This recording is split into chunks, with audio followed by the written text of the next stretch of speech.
Good evening. It is Tuesday, November 17th, 2015. My name is Jake, I'm Danielle, and we are the Labcons. or something like that. To be perfectly I, honest, we don't know who we are anymore. no, I think we left that about around 2012, 10. I distinctly remember having something resembling a personal identity in 2010, but I don't Must have remember what just it been me. was. So, So, how are you doing this week? I am just fine and dandy. All kinds of good things have been happening. Most of them don't actually matter. Are you sure about that? Pretty sure we'll see how things go tomorrow. If things get better, then they get better. Okay. Have you been doing anything particularly awesome? Well, I'm still working on the imaginary traveling house of Project of Infinity. It's going quite swimmingly. We installed a ceiling fan today. A traveling house of infinity? That means the project goes on forever and ever, despite should have been done in July. Ah, and a ceiling fan was added. Well, yeah, it was just on the docket of a million things left to do. Ah, as long as you have momentum, I guess. So, how about you? What are you doing? I've been doing imaginary triangles in the game of Ingress. Oh, Imaginary Triangle Ingress, yes. I remember Yeah, that game. I haven't yeah, played in we forever since I introduced you, basically. yeah. So we threw a triangle that covered pretty much all of Washington State, and then we conjoined that with a triangle that pretty much covered all of Oregon. That is And impressive. yes, and I threw the outer layers, got my black onyx illuminator badge, So, you've been doing some and all traveling, I take it? oh yeah, and all I had to do was sit in the rain in New Halem, Washington for 3 hours. Huh. Well, closer to 6, but That's a little bit three nightmarish. planned. So, reading anything interesting this week? I'm rereading the Bulgarian books by David Eddings. These I am not familiar with. They're a fantasy book, fantasy set of books set in a world that is somewhat like other fantasy worlds, but tends to take a lot of pot shots at them. Oh, I remember a great web comic that was like that. That wasn't ours. Yeah, hours. I That's can't. more of a discussion for failed past experiences. We did over 200 comics. True, but we didn't keep on doing it. Well, there's something to be said for the difficulties of long distance arts and crafts. True, true. Yeah, I But can't yeah, remember the so name of the comic at all, but it was very poking fun at the sort of standard wizards and what warlocks type fantasy setting. order Order of the Stick. No, it wasn't Order of the Stick. It was better drawn than that. And like there was one main character that was this uh wizardess lady that was in training to become like a high powerful mage and got bored and flipped to the back of the book and learned the very most powerful spell and only that, Uh-huh. which was like, and the only way it was cast is she sticks her staff up and goes mega destruction explosion, go boom, and it wipes a town off the map. And that's all she does. That's like her only power, and like like two or three like novice level spells. This seems a little bit excessive. Yeah, I have no idea what that comic was. I'd like to find it and read it again. I imagine if I typed mega destruction explosion go boom into the Google machine, it would give it to me. Well, But that's that's a your project homework. for another time. No, that's your homework for That's my next week. homework is find out what this comic was and read it again. Yeah, Hmm. and then give us a recap and tell us whether we should actually read it or not. Well, any webcomic I enjoyed is worth reading. Yeah, but upon a second read, I have found that sometimes I don't enjoy it as much, Yeah, some of or them I'm don't like, hold oh, up as this well. is very inane, and True. I You kind of don't leave like it on the Order of the Stick, wayside. do you? Order of the Stick is okay some of the time. I don't. If you're keeping up with it, anybody that's listening, I don't understand what happened in this week's comic. And why is Someone that that? knows more D&D, explain this to me. I haven't seen it yet. Well, anyways, we'll leave that alone. Oh, is that my homework? Yeah, that's your homework. Explain to me what happened in Order of the Stick this week. All right. Anyways, Yeah, so anyway, back to the Belgariad, um, by David Eddings. They were originally just written by him, at least on the cover. But he's always had very strong female protagonists or female characters. And then years go by, and it's revealed, oh, he wasn't writing these alone. He was actually writing them with his wife, that's Leah interesting. Eddings. Yeah. So, and then all of a sudden, and I think in an interview one time he goes, well, yeah, back when I first started writing, you just couldn't have a female's name on a book. Hmm. So he Different just times. took all the credit. And then they're like, well, who cares? David and Leah Eddings. Hmm. And they're amazing. That's interesting. Yeah, yeah, There's look a up Belgarath the Sorcerer. hmm. It's good stuff. Speaking of husband and wife author duos, there's one I always like. They wrote several Star Trek expanded universe novels, and it's Judith and Garfield Reeves Stevens. But Uh-huh. and take Star Trek expanded universe novels for whatever you want. But they also wrote several really, really good, sort of like military science fiction books that I highly enjoyed, and I can't have a hard time finding anything more than those two books that I've read of theirs. I know they've written dozens and dozens of books, but their other fiction is kind of overshadowed on the Google by their vast amount of Star Trek fiction that they wrote. So it doesn't. So have you tried the wiki for those artists? You know, I probably haven't. I probably just fed them to the Amazon machine and didn't come up with anything much. Now It's one of maybe those you things should. you only think of for 20 seconds and then try it and so, oh, screw it, I'll go do something else now because I have the attention span of a goldfish. And why is that? The internet did that to me. The internet gave you the attention span of a goldfish. Yes, Are you talking? attention span of a goldfish and the patience of glaciers. So you're saying that the same system that entire fads are born into existence and then die in the time it takes you to take a number two, has shortened your attention span? What were we talking about again? Yes, I, I find you unreasonable. I am unreasonable. That's one of my most endearing qualities. So is that what you've been reading lately, or is that No, just that what just you thought reminded me of? of that. I have been actually been reading The Grapes of Wrath for some reason. Really? Yeah, I realized I'd never read it and spontaneously bought it on Amazon, and so it was the next book in the list on my Kindle. And I've been Mm-hmm. reading it. I'm really impressed, actually. Of course, it better be impressive because it's one of those great American novels or what have you. I And suppose okay, the reason I'm reading it is the whole reason I bought it was that I read somewhere on the internet that Russia banned it because it showed that even during the worst times in America, the poorest families could have a car. And that just was intriguing enough to say, all right, I'm going to go ahead and finally give this great piece of American literature a read. okay.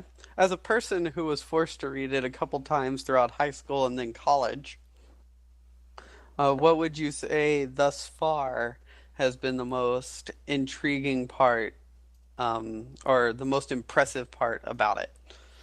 Like, that Impressive was your part? reason for getting into the story. What's your reason for continuing to read the story? Um, I'd have to say it's just the sheer depth that he gives some of these characters. Okay. And I'm not even sure that's the right way to explain it, but in a lot of ways, just coming from middle America myself and all that, you can really relate to some of the things that, sure, we've got it far easier than the people in this book ever had it, and are, know that for certain. And I know my grandfather and whatnot went through these sort of things, but you can relate to, like, these are my little problems are tiny compared to theirs, but I can understand the mind frame it put those people into. Right.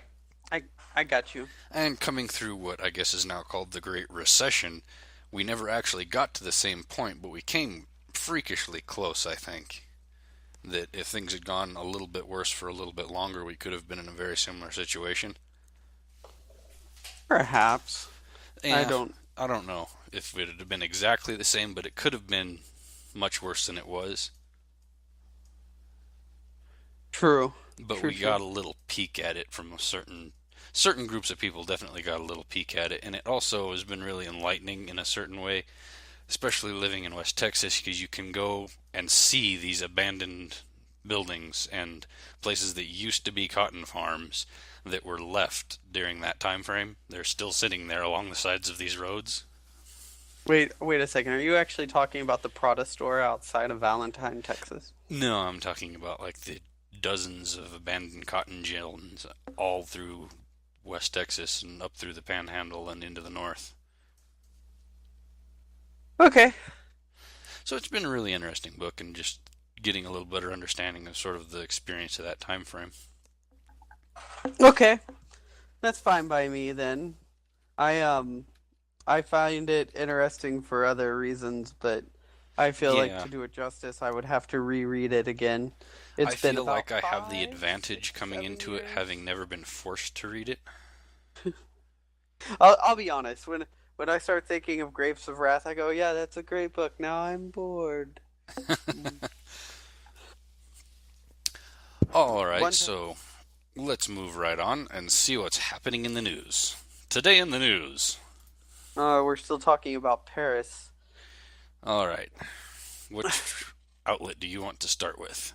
I'm actually gonna talk about some of the other sides of this, and I was doing the recap of and I wanna know what your take on this is because I think that it'll be a little bit different than myself. There's been this movement from several different countries, several different organizations to give a message of solidarity, right? And for instance, I believe I was told that on Facebook, a lot of people have been putting a filter over their profile pictures to show the French flag. Hmm? Um, there's also been a thing that the national anthem of France was it Le Marseillaise? What do you know what it is? I do not, Uh, to be honest. Well, it's been sung at a lot of sports events, not just French games, but other events as well, to show a sign of solidarity. Right? Um, Kind of similar to what was happening right after the Charlie Hebdo offices were um, basically assaulted earlier in the year. The movement of Je suis Charlie. There's been a Je suis um, uh, Paris, basically I am Paris Hmm. movement been going along, and there was a discussion as to whether that's a cool thing or a good thing to do, or if we're far enough separate from France that it's a silly thing to do. I think that it is a very good discussion because there's a super fine line there between doing it because it's trendy now, which I know a lot of people will be doing, and actually caring about what's going on and whatnot. Because we've gotten to a point in this country to a great extent where instead of actually helping, you just put a Facebook tag and feel better about yourself. Mm-hmm. A lot of people suffer from that where, oh, let's all feel sorry about these people, and then, 20 seconds later you're doing whatever, you're not contributing to any kind of solution because no one gets anything in real life out of you tagging, oh, I'm with France on this on Facebook. Right, but so what about the other side of it, of the message it sends to Parisians or to French people that have had to live through this tragedy? I mean, do you think, like, I know, like, if it was myself and I was witness to such a horrific incident, and if I saw that kind of support all over the world and all the social media outlets that I would, what I just went through was a terrible thing, but here are people in Boise, Idaho that are saying saying that they that care. they're with me. It really depends on the individual in that situation because I know plenty of people that would be feel lifted up and bolstered by that, and I know plenty of people that could have gone through the exact same thing that would say, I don't really care if you say you're with me. If you're not standing here beside me and actually helping, it means nothing. To each individual person, that really matters, you know. It's not a universal thing by any regard because, you know, each person is experiencing that in their own unique way. And so, But what about the aspect that it kind of includes us as a global community? I mean, like for instance, our generation, or okay, uh, the half end part of my generation and your generation have almost always been plugged into the internet. Talking with someone real time in France or Russia or Japan or the person next door all at the same time has always been a stark reality for us. It's in a lot of ways shrank the world. And I think it's very, like, I know for myself, knowing that I have played games with, that I'm still in chats with these people that live in Paris, that live in France, that I feel like it wasn't just an attack on them, it was an attack on myself as a member of a global community. I can understand that from that regard.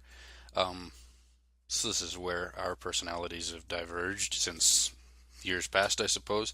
While I do greatly appreciate the global community phenomenon where I can interact and with people from anywhere, despite all that, and as wonderful as that should be and is, there's still a portion of me that doesn't think of them as real. Kind of how a lot of people, this is a common thing that you run into every once in a while on the internet, how everyone sort of feels like they're the main character in their own story and everyone else is just extras. Mm-hmm. And then there is your actual close knit family and friends who you actually interact with on a physical level at any point during the month or whatever. And those people are important to you. And it becomes, there's some kind of mental tipping point where you care about these people in an abstract way because you've talked to them, but actually dealing with them on a day to day basis is a whole different kind of knowing them, which makes them far more important on a more physical level, I suppose is the best way to say it. Yeah, I understand what you're saying. I just think that it's the people on the other side of the monitor, so to speak, are more real, or they should be more real now in this day and age than they were 15 years ago or 50 years ago. Because before then it was text, Yeah, it right? was reading Or it about was it a in the newspaper. news, And I'm not saying right? they're not real. I'm saying that every human being has a certain capacity to know anyone, and the smaller the global community becomes, the more stretched any one individual's capacity is to actually care and know about that. You can care and know about a lot of people, but when it comes down to the end of the day, when everything goes completely bad, there's the half a dozen to a dozen that you go get in that emergency that are your first priority. And as admirable as it is to care and want to help people from all over the world, any one person's capacity can be reached, and you kind of reach a point where, as much as you want to care about everyone, you can't. It's, I think, a I function just of our human processing power. No, understand where you're coming from, and I even agree to a small extent. But I think that, and then after this, we probably shouldn't move on because we may diverge too We much. may be Who arguing in a knows? circle at this stage. Right. I just think that as the as the world shrinks, right? As our ability to connect and to travel and see each other shrinks and becomes smaller, things become less abstract. Things that happen in Europe or in Russia even or any it's getting to where a point that any incident that happens in any other part of the world can affect us more directly, Hmm. and it becomes more real. It leaves that abstract space that we were talking about, like of through the chat window, and becomes like, oh, I was in Paris, especially as like travel in between these places shortens in time. It's like I was in Paris yesterday. Oh my God. Yeah. You know what I mean? I think my perspective here, if you remember in the show Rescue Me, and I forget the character's name, and they're 9/11 firefighters, and this character is suffering from some PTSD from being there and fighting the fire and dealing with the events, and he's attending a support group for people with PTSD from 9/11, and they're all talking about how they remember it and where they were, and he realizes he was the only one that was actually there, and most of these people were in their homes safe watching on television and simply feel traumatized, and he becomes extremely upset and actually walks out of the meeting insulting them all for being weaklings because he was actually there and was actually working the problem while they were just merely traumatized by what they saw on television. And that's the effect I'm feeling here, that a lot of people feel like they're doing something or feel like they're involved when they're extremely far from it in reality. But something like that, like 9/11 was such Yes, like it was incredibly horrible, but my point is that there's no substitute for actually being there and helping and working the problem. And a lot of people can feel very upset by people that act like they're contributing when they are very far away from the problem. And I'm not saying that they're wrong to try to not to contribute what they can from that distance. That I'm just saying that there's definitely a breach in there in between the people that are actually on the ground trying to make things better and the people that are just waving and saying they support them.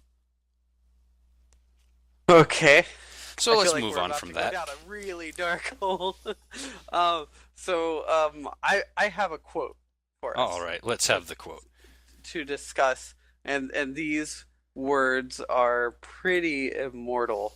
Um, a wasted youth is by far better than a wise and oh man, I'm messing it up. 1 second. Ah, oh, dang! I can't believe I just did that. I Fact wrote it checking down even. ruins podcasts. No, no, you know what? I don't think that it ruins anything. I think I'm human. Oh, okay, here it is. Uh, it is from a very wise man who did not write it, but said it after someone else. Um, Everything louder is from. Okay, I apologize. A wasted youth is better by far than a wise and productive old age. Hmm. This, do you want to give a guess as to who that is attributed to? I've kind of dropped it. Anyone who's listening to this is like, oh, I know what she did there. But do you have a guess? Uh, I Would you don't. guys know? It's the immortal words of Meatloaf from the song "Everything Louder Than Everything Else." Hmm. I know, right? But I think it's true. A wasted youth is better by far than a wise and productive old age in some situations. Yeah, I'm gonna have to disagree with that one. Oh, why is that? I don't know. Well, what feeds into a wise and productive old age? How does a Well, person get wise? true. Well, and then of course there's the counter quote that goes just right along with this: "Is time you enjoy wasting wasn't wasted." See, exactly. So if we bring that into our lives, for instance, um, we have our youths, our youths, as Joe Pesci would say. Uh, we have that time period to go and do stupid things, or at least that's how we view it when we're young. And then we go and do wild, crazy, stupid things, such as jumping a van over railroad tracks, such as quitting a job to go hitchhiking through Asia or whatnot, just to do it. And then later on in life, we get to reap the fruits, hopefully, of our recklessness. That's the key there, is making it to a point where you do start reaping the fruits from your recklessness and don't just taper off into a reckless old age and become extraordinarily worthless. Right. So, who's to say then that a wasted youth is not better or is better than a wise and productive old age? Yeah, there's a Because I weird think, line in go there ahead. somewhere, because I've known people that had a wonderfully wasted youth that led into an incredibly productive old age. And I've known some people that had an incredibly wasted youth that just meant that they died of liver failure at 38. Uh, I hope that's not me. I'm not dead yet. Uh, I think that one feeds into the other. I Yeah, think that if we take obviously. anyone who's like in a that could be considered wise and could be considered productive in their old age, I bet you they have some stories, some wasted youth stories. And I think that if we ask them, "Whoa, do you think that if you did this differently, do you think that you'd be different now? Do you think that your wasted youth fed to whom you are now?" I think they say, yeah, yeah, that is what led me to where I am now. That is a part of my life. And I think that's part of being wise, right? Part of being wise is knowing that the world and the experience that you've had feed into who you are now. Oh, that's very true. I read one recently. Can't remember the person it was attributed to. The gist of it was, you better learn from your mistakes because you won't survive long enough to make all of them. No, it was learn from That, other people's mistakes because you won't survive long enough to make all of them. Which is the same thing. You've got to, make your mistakes, but you've also got to learn so that you can survive. I don't know. There's well, definitely a misspent youth definitely makes a wiser adult in a lot of situations. as long as you realize, I guess. As long as you're cognizant of the fact it was a misspent youth and don't just channel that into a misspent middle age and so on and so forth. So what do you consider a misfit middle age? Anyone that is still rocking a mullet, I don't know. Is there a time frame? Is there like an age frame?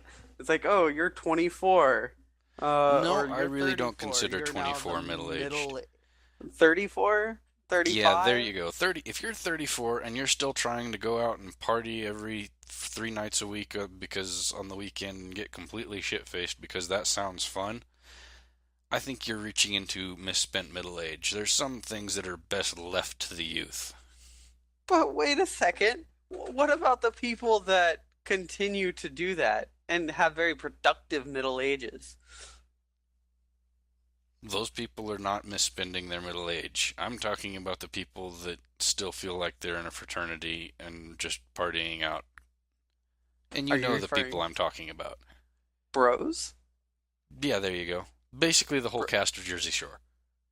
the Jersey Shore cast? You I know, I don't as even rich know as how they old may they be, are. that's a misspent middle age.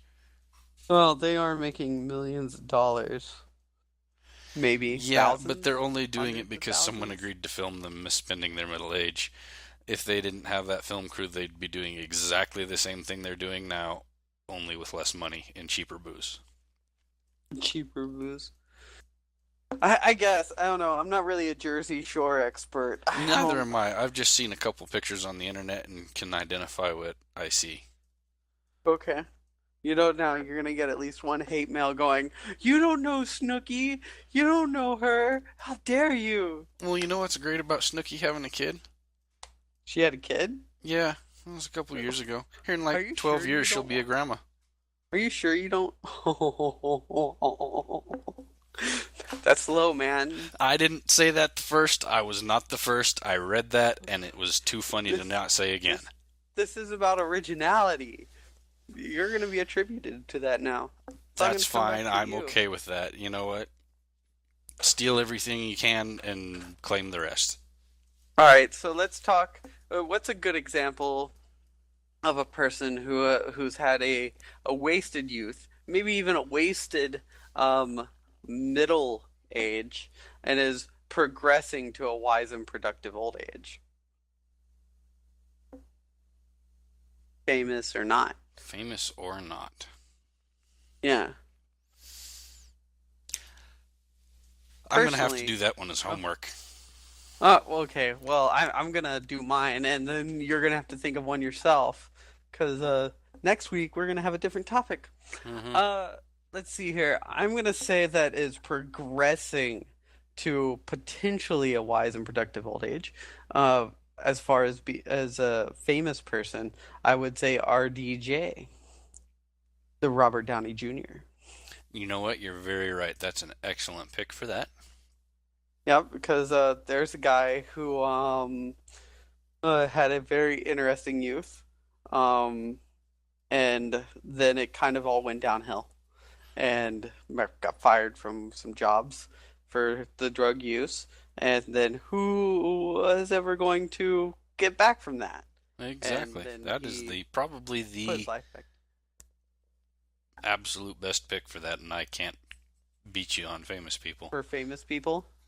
And I don't know how this would work to go without famous people because it's just going to start insulting people we know if I start talking about that. Well, not if they're moving towards a productive, wise, and productive old age. I honestly can't think of anyone right off the top of my head. Most of the people I know All haven't right, misspent their youths too violently. Maybe I me. miss I I misspent my youth. I misspent a great deal of mine, but I'm not sure I'm making it to a productive old age. I might be getting wiser though. One would say a wise person would know that they are not being productive. There you go. One who can acknowledge themselves. Hmm. So thinking about this and thinking about how we may be failing at becoming wise and productive in our old age, would how would you rate yourself this week on the now that I've dropped that bombshell on you Yeah. that Hmm. you may be misspending your middle age? I know Um, I'm misspending my middle age. I'm not even sure I'm middle aged yet, though. It all depends on how long you live, you know? If you die at 40, then your 20s were your misspent middle age. okay, So, but you on a just scale of supplied a 1 to 10 34 on year how old. jaded I am about all this now, I think I'm still only like a 3 today.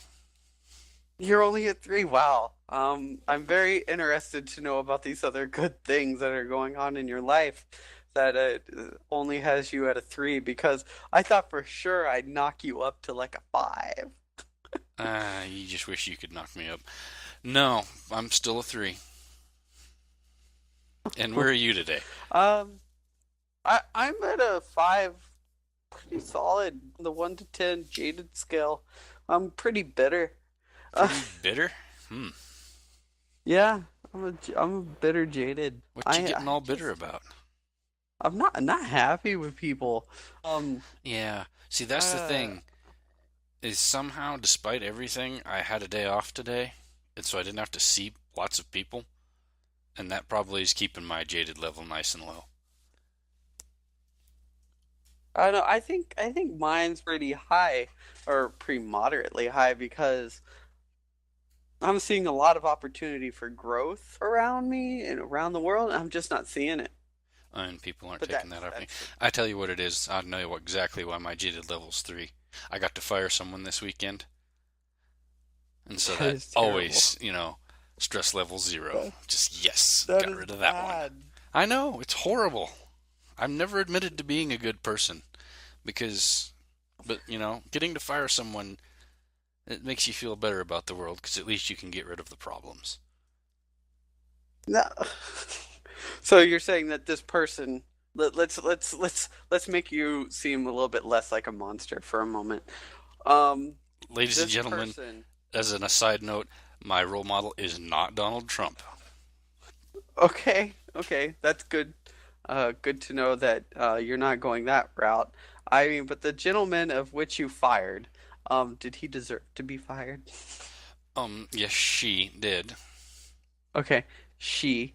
And so it was coming. It was a work in the making. It was, and you get that build up of the person doing a bad job and being very slow about it, and then the climax of actually just not having them work for you anymore.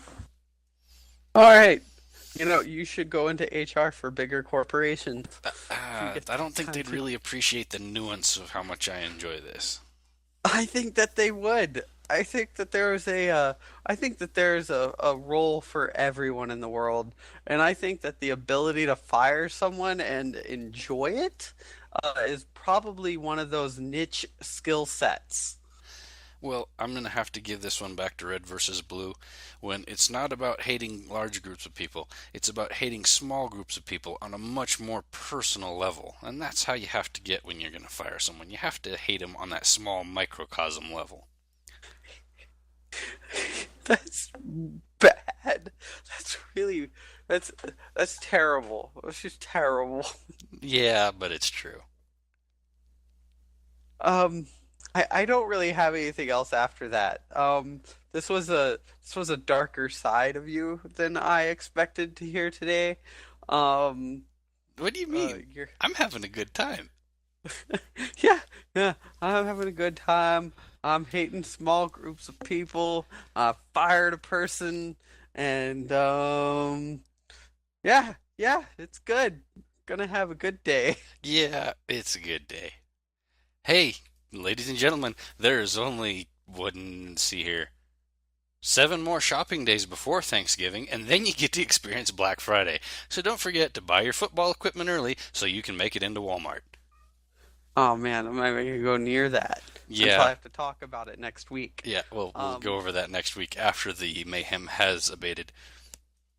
or I think that we should do actually. I think that we should talk about it leading up to it, and Yeah, I then we guess we should do talk have about one it. more before Black Yeah, and then Friday we is should ended. talk. Yeah, and then we should talk about it afterwards. All right, well, that has See, been us.